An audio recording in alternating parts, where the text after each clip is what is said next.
Hello, magandang araw po sa inyong lahat.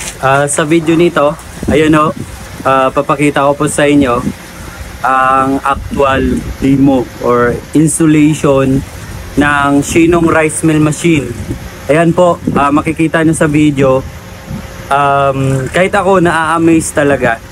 Nakikita ko yung quality ng bigas, mapa white rice man, red rice, ayun ho.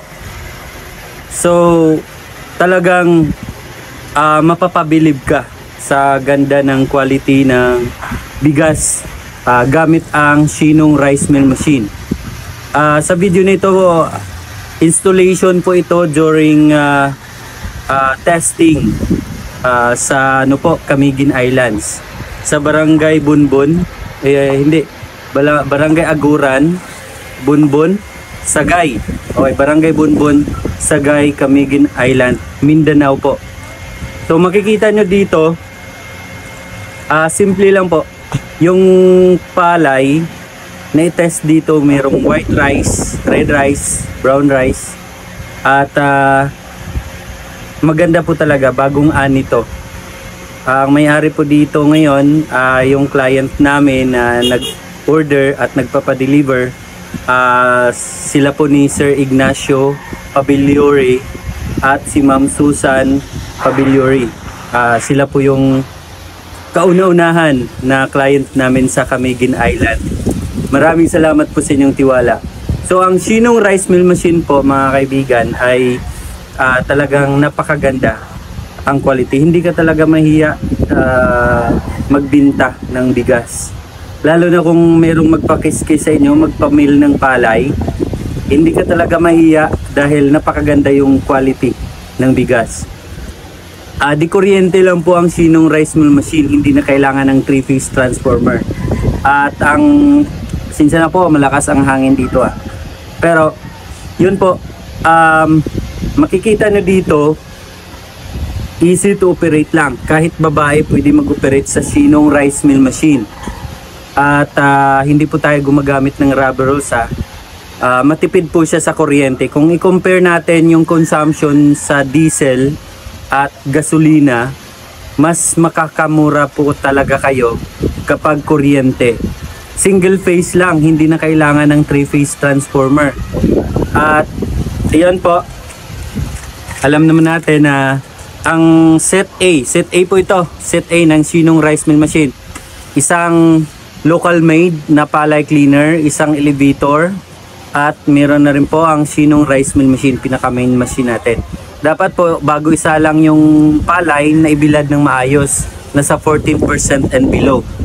Bago po ang delivery, dapat magpa-install na po kayo ng 60 ampere switch breaker. At yung wirings dapat 10 gauge mula sa 60 ampere switch breaker papunta sa saksakan. Yung saksakan naman po, yun po ang heavy duty universal outlet. At least 20 amperes. Kung wala po kayong mahanap na 20 amperes, pwede rin po 15 or 16 amperes na universal outlet. So, nagde-deliver po kami kahit saan sa Pilipinas, mapa Luzon, Visayas at Mindanao. Kapag Visayas po kayo, tawid dagat po, from Manila going to Visayas and Mindanao, meron po charge sa door-to-door delivery. At sa installation naman po, libre na po, free installation na kahit saan man, Luzon, Visayas at Mindanao. At wala pong limit, kahit sino po pwede mag-order. Kailangan lang po yung lagayan ng machine naka-flat, yung simento naka-level, hindi po siya pa ganun, kundi naka-level po siya. Ang space na makonsume naman po ng machine ay 5 meters by 4 meters lang po. So hindi po kayo mahirapan sa pagpatayo ng building. Maliit lang po ang space na kailangan. Una, di kuryente lang, hindi na kailangan ng 3-phase transformer. Meron lang po tayong concern dito po, kasi kapag magsimula kayo sa rice milling, aasahan po natin, consider nyo po yung pagbili ng mga consumption or consumable spare parts, lalo na yung urethane, polishing screen, hose, yung impeller, husk fan. Marami po tayong mga dapat i-consider kapag mag-invest po tayo sa ganitong rice mill machine. Kaya po gusto ko po paalam sa inyo na kung kayo ay magsimula sa rice milling business, aasahan po ninyo na tuloy-tuloy po na gagastos po talaga kayo. Pero kikita naman po kayo. Marami pong nakapagsabi na kahit gumastos sila ng mga spare parts, talagang nakakabawi naman po sila.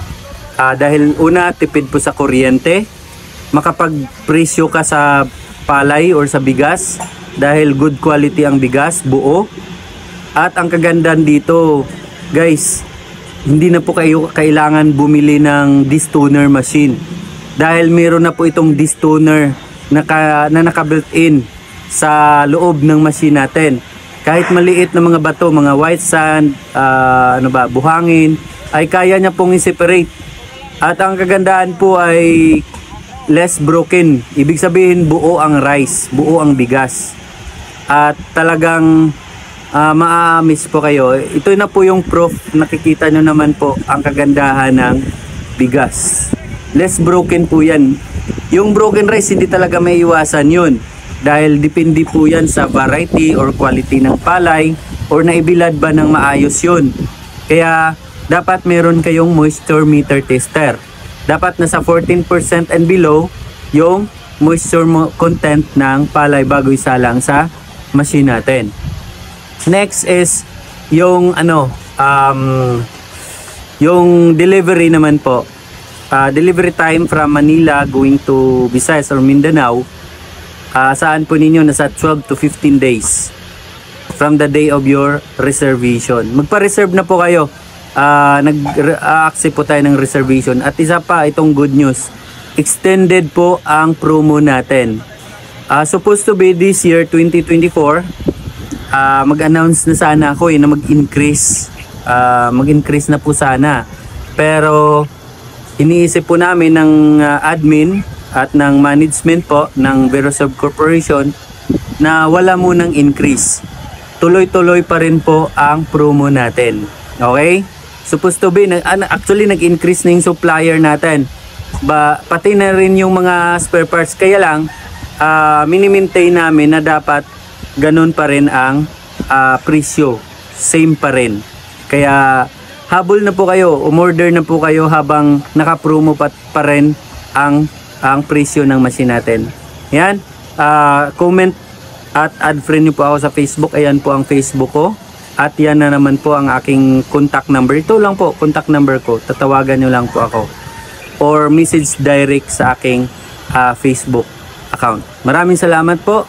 At asahan po ninyo na tutulong po kami sa inyo at tatagumpay po tayong lahat gamit ang Shinong Rice Mill Machine.